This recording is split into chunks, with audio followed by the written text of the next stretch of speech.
everybody, and welcome to our Managing Stress workshop.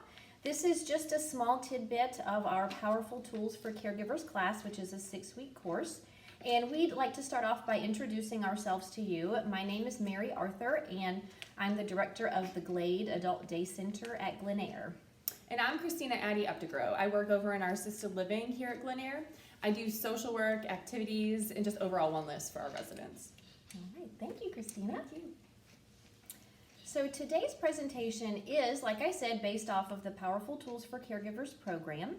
And before we really get into it, I do want to go ahead and let you all know that because this is an evidence-based program, there are lots of portions of it that are scripted. And there's pieces of information that we are required to tell you, which is why it is scripted. So you will often see Christina and I looking at our paper and reading directly from it. And that's not because we don't know what we're talking about, but it is because we are required to share the same information with every class that we teach. So just be aware of that we will be looking down at our papers a lot. Today's presentation is based upon the Powerful Tools for Caregivers program, which is a self-care education program for family caregivers. There are over 4,500 class leaders across the U.S., in Canada, and in Korea. And the curriculum is available in English, French, Korean, and Spanish. And since the program's inception, there's been a great deal of research, evaluation, and revision to ensure that the program continues to be valued and successful. The 6-week class has been shown to have a positive impact on caregiver health for a diverse group of caregivers, including rural, ethnic minorities, adult children of aging parents, well spouses and their partners, caregivers at different stages in their caregiving role, living situations, financial and educational backgrounds. And we've collected a lot of data from class participation evaluations, and this indicates that the program has improved self-care behaviors, meaning increased exercise, use of relaxation techniques, as well as medical checkups, and management of emotions, which includes reduced guilt, anger, and depression, self-efficacy, meaning increased confidence in coping with caregiving demands, and use of community resources, so increased utilization of different types of community resources out there. And like I said, the program does use a script to ensure that we maintain the same positive outcomes for family caregivers and that the same information is covered across the board for everybody. So today, we're going to be focusing specifically on tools that will help you to manage the daily stresses and challenges that you face as a caregiver. And we do have an agenda today, and some of the things that we are going to be covering today are challenges, so acute versus chronic conditions. We're also going to be discussing managing stress, identifying our sources and signs of stress, taking action, so different ways that we can reduce our stress, and then we'll talk about making an action plan. So a really important part of Powerful Tools for Caregivers is sharing with and learning from one another. So those of you at home, since we're not here together today, just be thinking about what kind of caregiver you are. So you could be caring for your spouse or your partner. You might be caring for a parent or an in-law, maybe a friend or a neighbor. And so just think about how many of you have a relationship or are caring for somebody who has memory loss or confusion. And then where does the person that you care for live? So some people care for a person in their home full time, but then some are still caregivers for someone who does not live with them. So maybe someone who lives in assisted living or a nursing home, they are still caregivers for that person. Okay. And now Christina is going to come in and talk about challenges of caregiving. Thank you, Mary. So challenges of caregiving. There's acute and there is chronic. Caregiving to someone with a chronic illness requires a different mindset than caring for somebody with an acute illness. With an acute illness, such as the flu, pneumonia, an appendicitis, we often set aside our own lives until the illness passes. This approach is not effective when our family member has a chronic illness, such as a stroke, Alzheimer's disease, or Parkinson's disease. So we're going to kind of go over the different aspects of an acute illness versus a chronic illness. So an acute illness, there's a cure available. Treatments are often able to heal or restore the person to their previous health status. A chronic illness, there is no cure. There's no treatment that will take away the illness. However, in many cases, a lot can be done to manage the chronic illness. At times, the illness may be under control, and at other times, it just isn't. An acute illness is short-term. An acute illness has short-term impact in our life, and it may only change for a few days, and the problems usually go away. Chronic illness is long-lasting. A chronic illness has ongoing impact. Problems don't go away. As a chronic illness progresses, caregiving responsibilities often increase. An acute illness, you usually return to normal. The person's health and everyday life returns to just like it was before the illness occurred. A chronic illness, normal, or what we thought was normal, changes. A chronic illness often means a permanent change from what was.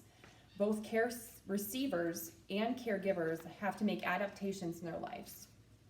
An acute illness is dealing with certainty in regard to the future. The outcomes of an acute illness are generally predictable. A chronic illness, uncertainty is the rest of our future. A chronic illness can lack predictable patterns, it has long-term effects, and can be hard to predict. Usually, we cannot stop the impact of chronic illness on a family member. However, we are responsible for our own self-care. It's critical that we don't become a second victim of our family member's illness. It's sad when a person says, "My mother was the ill person, but her illness destroyed my father."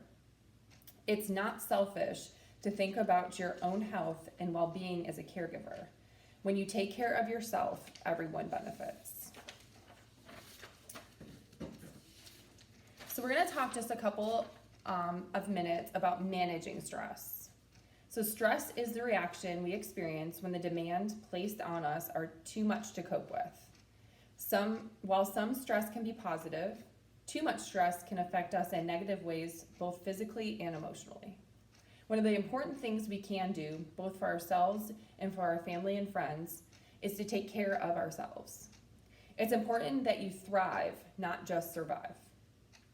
An important tool for thriving is being able to recognize and manage stress. So steps to managing stress.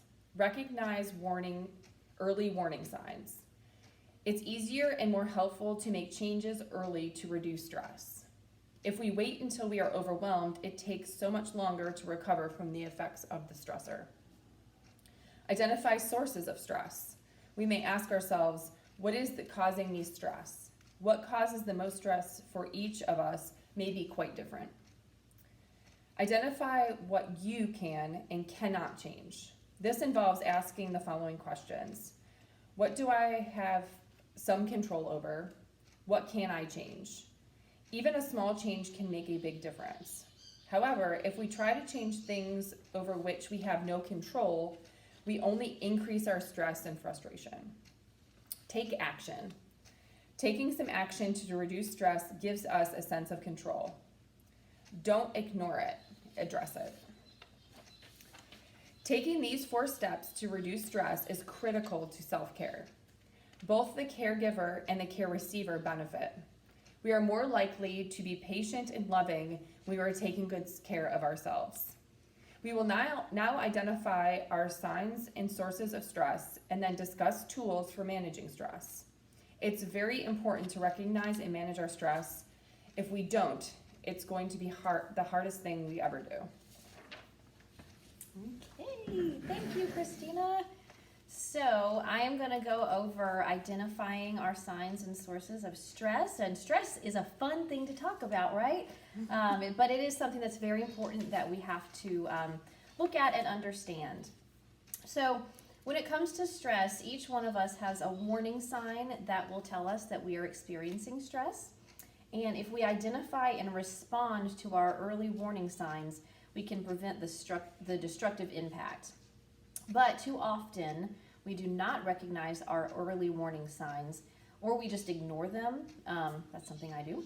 And as we look at what is stressful in giving and receiving care, it can be quite different for each one of us. So what we're going to do now is Christina and I are first going to share our own warning signs of stress and then what the source of that stress is. And then we will go over just some brainstorms of different warning signs and stress. And at home, you just be thinking about what is something that is an early warning sign for you, and then what is something that causes your stress. So I'll have Christina come in and we will share what our warning signs and sources are. So for me, my warning sign that I am getting stressed is that my jaw gets very tight and tense. I tend to clench my teeth and clench my jaw. And a source of that stress is anytime that I feel like I am rushed or I have a lot of work to do and I don't think I have enough time to do it. That's when I tend to get pretty stressed out. And what are yours? So when I feel overwhelmed or like I have too much going on, I always say it's calm in chaos. So I will have all these racing thoughts. On the outside, I look very collected and calm and like I'm managing it all very well. But internally, I'm screaming for somebody to help me. So I am when those people kind of back off, try to deal with it all on my own. And now that I am aware of this, it's much easier for me to manage those stressful things and reach out when I need help. So Great. All right, so we are going to now show you our whiteboard over here, and Christina's going to walk over with me. So normally what we would do in a typical class is let you all brainstorm these things, but be brainstorming at home on your own. What are your warning signs and sources of stress? So you can see here we've already come up with a list. So some potential warning signs are forgetfulness, irritability, people eat more, you might get physically sick, you can get headaches, high blood pressure, and then some sources of stress could be you have too much to do, you might repeat yourself often, feelings of inadequacy, lack of sleep, an inability to say no. So these are not going to be the same for everybody. We all have our own warning signs and sources of stress, just like Christina and I showed you. But these are just some things to think about at home, and just remember to consider what your own warning signs and sources of stress are. Okay, we can come on back over here. All right. Okay. Thank you. And sorry, we're not professional cameramen, so we're doing our best. So, in regards to our warning signs and sources, remember, the earlier we identify the warning signs, the better. Some of these may not be our earliest warning signs, but they may be the signs that finally catch our attention. And it's important that we pay attention to our earliest warning signs and respond to them. So warning signs of stress, they can be physical, like getting headaches or getting physically ill. They can be emotional, like people who just cry, can't stop crying, or they can be mental. So if we neglect our warning signs, more problems will develop. And some of the results of neglecting our stress can be increased health problems. So stress really does have an effect on the immune system. It increases your vulnerability to illness, and it can worsen existing medical problems. I know a lot of people who, when they get really overloaded in stress, they really do get physically sick. Another result of neglecting stress is disrupted relationships. So this can cause a breakdown in communication with others. Stress-related emotions such as irritability and anger often adversely affect our relationships. And then burnout, which I'm sure some of you as caregivers really know this feeling, which this is just a total physical and emotional exhaustion, a feeling of just being totally overwhelmed and not able to cope with your emotions. And then there's depression, and depression is a more serious one, and this can range from just feeling down to feeling completely hopeless. And in our 6-week course, in the 5th class, we talk about emotions, including depression, if anyone is interested in attending that class later on. And then another result of neglecting stress is decreased quality of care. So this can decrease our ability to give good care, and to give good care in a loving way. So one thing people forget about is that if the whole point of our class is that If you don't take care of yourself, you can't provide good care to your loved ones. So it's really a 50-50 thing. You got to take care of yourself just as much as you do your loved one. So as we know, stress is a fact of caregiving. We can't eliminate it and we can't stop it from occurring, but we can manage the stress. It's important to manage our stress so that it does not control us. So we have completed our first 2 steps in managing stress. Step 1 is identifying your early warning signs, and then step 2 is identifying what those sources of stress are. And a third important step in managing stress is to very clearly identify what you can change and what you cannot change. So we will only increase our stress and frustration if we try to change things which we have no control over. So just think about this. Have you ever said, if only they would change? It's important to remember we can only change ourselves. We cannot change another person. And we really cannot change another person's disease or condition that they're dealing with. So sometimes this means that we need to just let go. We will now talk about tools for reducing stress, and we'll consider what we can do so we can better tolerate the unchangeable stress in our lives. Okay? Thank you, Mary. So stress reducers. The 4th step in dealing with stress is to take action. We gain nothing if we only identify our warning signs and sources of stress. We must actively do something to reduce our stress. Unfortunately, it's easy to get tangled up in the barriers. So some barriers to taking action to managing your stress. You can't think of what to do. In just a few minutes, we'll brainstorm things we can do to reduce our stress. Choosing a difficult activity. That is, selecting a stress-reducing activity that is too involved, too awkward, too time-consuming, or you really don't want to do. So that's just going to increase your stress levels. Postponing stress reduction. For example, this occurs when stress reduction activity is planned too far into the future. For example, you need to get away, so you plan a weekend at the beach for 3 months from now. This is a positive step, but you need a break now, and waiting the 3 months is going to be way too long.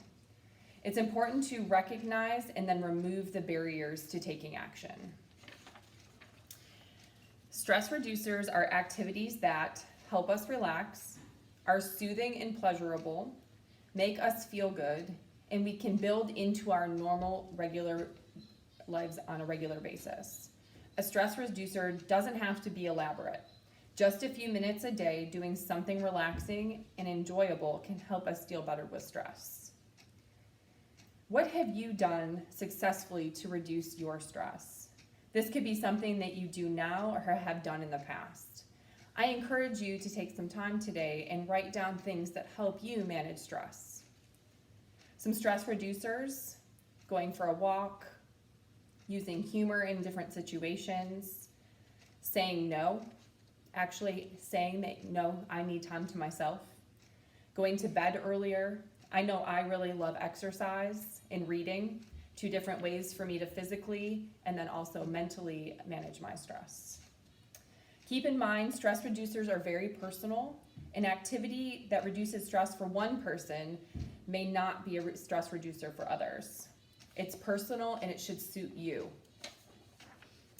Sometimes it's helpful to match our stress-reducing activities to our way we're responding to stress. For example, if your stress response is more physical, you've been diagnosed with high blood pressure, you feel your blood pressure going up, digestive problems, pacing, you may want to try physical relaxation activities such as walking, swimming, or other physical exercises. Maybe a massage, a bubble bath, or gardening. So something that will get that physical energy to manage and be more manageable.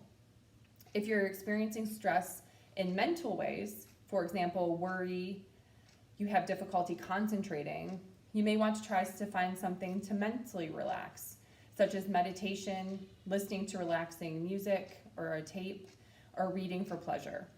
If your style of responding to stress is both physical and mental, you may want to try an activity that involves both, like yoga or Tai Chi.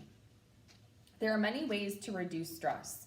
What's important is finding what is pleasurable and works for you. The little things we do to relieve stress can make a big difference. And we will be sending a handout later to kind of go over some other suggestions. Next, Mary is going to be talking about making an action plan. Okay, thank you, Christina. So this is the fun part. So we are going to talk about how to make an action plan, and we have also sent you a copy of the action plan template, which I know you can't see this, but I just like to hold it up. So this is the handout that you will have, and I encourage you to get this out, and you can follow along with me as I'm going over the different parts of an action plan. So an action plan is really an agreement or a contract with yourself to do something that you want to do to help you to reach a goal. So we're going to now go over the 4 parts of an action plan.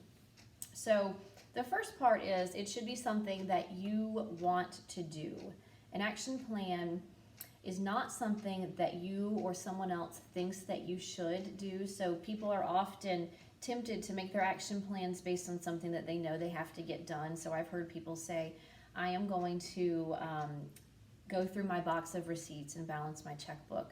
That does need to be done, of course, but if it's not enjoyable to you, then you should maybe think of something else. This should be something that is enjoyable and that's going to be a stress reducer. So select something that will help you to feel better and to take better care of yourself. An action plan should be a want to do, not a should do. And then it should also be something that's reachable. So it's to be something that you can easily complete during the week. And these action plans, we plan them out for a week at a time. So we really want you to be able to succeed, and it's important to be realistic about what you can do. Don't say, I'm going to train for a half marathon in a week. That is just impossible. I don't even think Christina could do that. She's a big exerciser. So make sure that it's something that is realistic that you can do in a week. And make sure that it's behavior specific. So the more specific you can be about what you will do, the better. For example, taking better care of myself is not really specific enough, but making an appointment for a physical checkup, walking 3 times a week, or asking someone to stay with your care receiver for one morning, those are all very specific behaviors. So, and then it should answer these questions. It should be what. So what are you going to do? For example, I will read such and such book for pleasure, or I will walk. Okay, so that's your what. And you also want to think about your how much. So how much are you going to do this activity? For example, I'm going to read 1 chapter or walk for 2 blocks. And then we want to figure out our when. So when will you do this? And an example of this is I will read first thing in the morning before I get out of bed, or I will walk in the mid-afternoon when mother is sleeping. And then how often? So how often are you going to do this activity? So for example, it could be 3 times a week on Monday, Wednesday, and Friday, or 5 times a week if you want to do that. So it's really better to commit to do something 2 or 3 times a week and exceed your action plan than commit to do something every day and feel like you're failing because you only did it 6 days, not 7 days. So it's just important to be realistic and set yourself up for success. And then we want to choose our confidence level. So this is how confident you are or certain you are that you will accomplish your entire action plan during the week. So and on your sheet, you'll see you are to rate yourself, your confidence level on a scale from 0 to 10. So 0 means you are not at all confident that you're going to get it done. And then 10 means that you are very confident that you will achieve your action plan. So those are just important pieces of the action plan. And now Christina and we have come up with our own action plans, and we are going to share those with you. So let's see, we'll start with you, Christina. So what is your action plan for this week? So this week I have plans to exercise, which means lifting weights, running, some kind of physical exercise. I will do that 4 times a week for at least 45 minutes each session, and I'm going to make time for that after work. Because that's already part of my normal routine, I'm going to go ahead and say that I have a confidence of a 10. So I definitely think that I'm going to follow through with that. Awesome. Thank you, Christina. So mine is on the more, I can say, relaxing side. So this week, I will, and it's important to remember, and it says that on your sheet, I will. So we want to always say I will, not I'll try, not I might, I will. So I will meditate, that's my what, for 30 minutes, that is my how much, before bed. And how often? I'm gonna do this 5 nights out of the week. And I am probably about a 9 or a 10 with my confidence level, because I feel like my action plan's pretty easy. I just get into bed and put in my headphones and fall asleep. So how can you not do that? So I'm about a 9, probably a 10. And you'll see on your sheet there at the bottom, there's a section for you to check off each day that you accomplished your action plan, and you can write your own little comments. So typically in the Powerful Tools class, we are there each week to hold each other accountable for these action plans and get help from our classmates if we have struggles. So think about maybe finding a person in your life, a family member or another caregiver that you know, and maybe try to make action plans together so that you can be able to really hold each other accountable for that. Something also that might be helpful is if you find yourself giving yourself a 5 or a 6 in the confidence level, reconsider how you can change that goal so it is a confidence of 8, 9, or 10. So if you're saying you're gonna walk 5 times that week, but your confidence is only a 6, think about how you could maybe do it 3 times that week and confidence level goes up. So just ways to kind of change your goal so it's manageable and attainable. Okay, and Christina, I believe, is gonna close us out here. So based on today's presentation, we hope that you remember these 4 items. It is critical to take care of yourself. It's important to identify warning signs and sources of stress. It's important to take action to relieve your stress. And action plans are a tool to help reduce your stress. You will be so much more helpful for your care receiver if you're taking care of you as the caregiver.